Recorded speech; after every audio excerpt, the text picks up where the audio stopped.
There's the map. Quickly go through the map. Kenya up here in the north. You've got Uganda and you've got Rwanda. You've got Zambia at the bottom, Malawi, and you've also got Mozambique over here, and of course the beautiful Indian Ocean island and Zanzibar, where I spoke about the bush and beach experience, okay? Tanzania has got the Northern Circuit, which is the Serengeti, then Ngorongoro Crater, Kilimanjaro. Arusha, of course, is your airport and your access to the north. And today we're going to be focusing on Silu.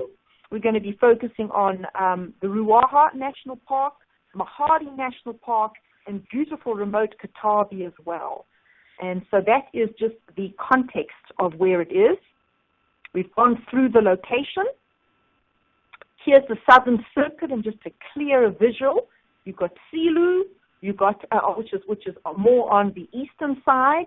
You've got Ruaha, which is central, southern Tanzania Circuit, Katabi, and the Mahadi Mountains. All right, so I was now hopefully back to the Southern Circuit overview. I was mentioning that it is a much less accessible destination, but that gives it its allure. And it's remote wilderness.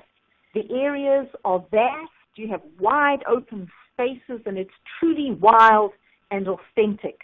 This is the African safari that people who really want to have their bragging rights.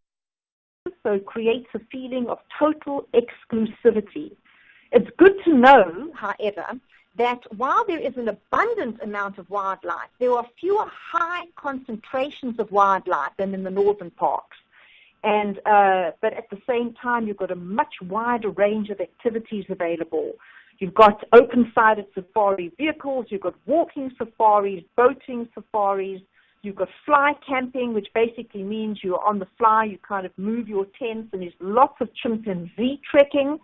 And it's an ideal destination for second-time visitors to Tanzania because of the fact that it is remote, and that, of course, is its beauty at the same time.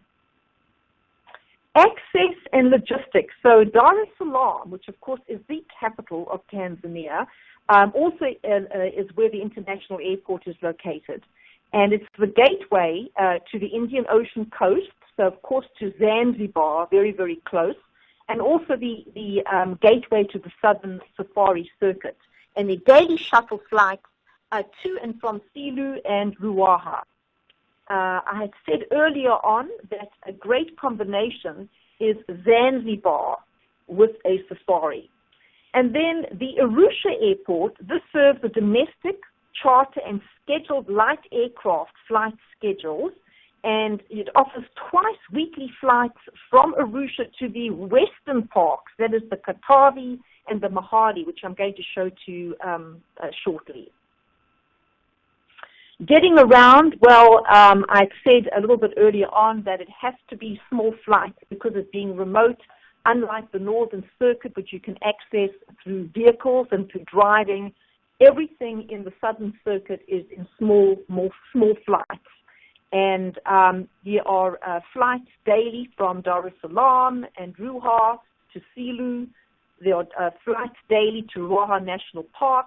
Now, the Mahadi Mountains and the Katabi National Park, as I said, are accessible through Arusha, but there are also chartered flights that you can access from Dar es Salaam.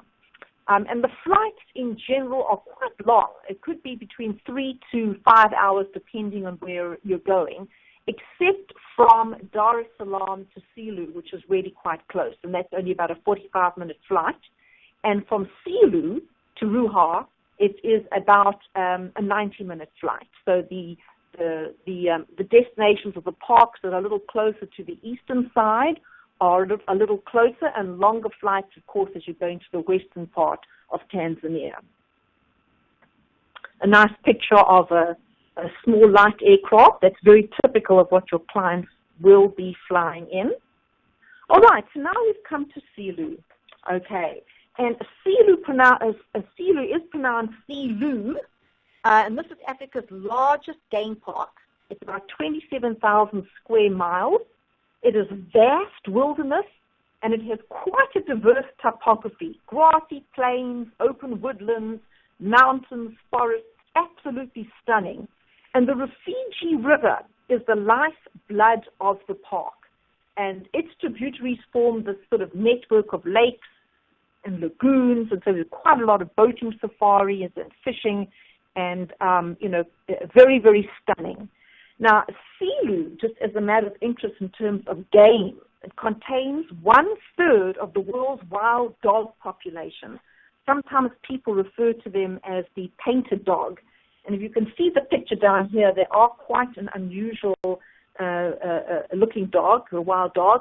And even in southern Africa, you don't see a lot of wild dogs. So it is quite a treat to see them in huge populations and to know that they are here in Seelu. They are prolific hunters, and they thrive in this vast wilderness in this reserve. Now, the best time for game viewing in Seelu is the dry season, and that is from June to November. At this time, because the grasses are low and in general it's less lush, we know where to find the animals, the concentration of the game on the river are quite large. And you're going to get a lot of elephants, and you're also going to get a lot of predators. So let's see. I wanted to basically say that in the dry season, this is another interesting point, in addition to the painted dogs, that in the dry season, an ancient migration of elephants takes place between Seelu and Mozambique's Nisa game reserves. And this was one of the largest natural transboundary ecosystems in Africa. I know that's a mouthful. But at the last consensus, it was estimated that 64,000 elephants or so roam the two parks, and 84% are on the Tanzania side. So that's a very interesting observation. All right, just going to go into, there aren't as many lodges as there are in the Northern Circuit, but some of them are, but the lodges that are there are absolutely wonderful. You've got the Sand River Lodge in Seelu, and this is located on the banks of the Rufiji River, with stunning views of the river and the wilderness, and small, there are only 8 stone and thatched cottages. They're all open-fronted. I'm going to show you a picture shortly, on raised decks, and they overlook the river. 5 riverside rooms, 3 hillside rooms with small plunge pools, with lots of varied activities. And there is a picture of the lodge, and you can see over here the river activities. You can see that it's open, but it does have the mosquito netting, and there it is. You're literally right on the banks of the Rufiji River. Absolutely gorgeous. It also has, of course, an African feel with natural woods from the area. All right, another area of interest is the Ruaha Game Reserve, and this game reserve was previously inaccessible in the park, but now it is, and there's about 10,000 square miles, very dramatic scenery. You have the rolling hills, you have rare baobab forests, very large open plains, and quite frankly, it's one of Tanzania's best kept secrets. Because it's been previously inaccessible, it means that this park has remained unchanged for centuries, and it offers the type of wild safari that early explorers were privy to. And so, again, it's that true, authentic Africa experience. Now, the Ruaha River, from which the park gets its name, is the main sort of landscape, and it's by far the most dominant geographical feature of this national park. And for the wildlife, it's the most important. Ruaha is quite hot and dry. It has a hot and dry climate, which means that the animals don't tend to stray too far from the dependable water sources. So this makes predicting game movements far easier, particularly in the dry season. So you've got the Great Ruaha River in the east, and you've got the Mozambique River in the west, and you've got stunning wildlife. You've got everything. You've got the cats, you've got the jackals, hyenas, you've got the dogs, the painted dogs. You've got all sorts of unusual antelope that you don't really find much in southern Africa, like the rowan and the sable. And fantastic for birding enthusiasts. I mean, there's every kind of bird you can imagine. And again, the best time is the dry season, and I've mentioned because of the concentration of the game around the rivers. Lovely pictures. Now, the top lodge here in Ruaha National Park is Jongo Mero. Very secluded, and it's isolated, and it's located on the banks of a seasonal river tucked away under magnificent shade trees. So the location is absolutely beautiful. It has a bar, a lounge, and a restaurant that are situated on an open wooden terrace. You can see at the bottom of the slide over here. And it's also got this very high thatched roof filled with sumptuous sofas and striking furniture, and it's also made of this sort of reclaimed dow wood indigenous to the area. And I'm going to show you the 8 large tented suites. They're also built on raised wooden platforms under thatched roofs, and a very spacious private veranda overlooks the riverbed. And the stargazing is off the charts. There's walking safaris, game walks, game drives, and so on. And here is a picture of the camp. And you can see over here the raised, like it's raised on these wooden slats. And there again is the river in the background, beautifully appointed, even though they are tented. But that gives it its African authentic feel. And the comfort and the service is wonderful. So your clients are going to enjoy this remote, pristine wilderness in great comfort as well. All right, so the area of interest next is the Mahale Mountains. And this, again, if you remember from the map, is a little bit more to the western side of Tanzania. It's very remote. And absolutely beautiful, and it's located on Lake Tanganyika, which is the world's longest lake. And it's also surrounded by tropical forests and mountains and vines and tall trees, quite thick and very lush. But it's all on the 39 miles of pristine lakeshore, and there's numerous waterfalls. So, it really is a wilderness paradise. The park has thousands of chimpanzees, and they're quite habituated, so you can sit amongst them and you can observe their habits, and it's truly a privilege. And other primates include the colobus monkeys. They've got blue monkeys, they've got baboons, so a lot of primates. And then, of course, they've got the larger water mammals that are found around water. That's what I meant to say. You've got your buffalo, you've got your hippo, you've got a lot of crocs, you've got elephants, the big antelope, leopards, lions, warthogs, and prolific wildlife. So the wilderness is magnificent, but again, because there are no roads, the only access is by air or by boat on the lake. And then you must explore the national park on foot. And you can see the picture of people trekking down here in the lush forest. See the mountains over there, and of course you've got the lakefront down at the bottom. So, really a paradise. See if there's anything else I wanted to say about Mahale. This is what I wanted to say, that, their isolation has helped them to remain untouched, of course. So you've got to have your light aircraft, and it can take several hours to get there from Dar es Salaam or from Arusha. However, the result is that whilst in the Serengeti National Park, they get around 120,000 visitors per annum, whereas Katavi and Mahale, I'll go into Katavi in a little while, have just a few hundred visitors between them. So, it is truly a privilege, to be able to come out here far away from the nagging crowd and from the tourists.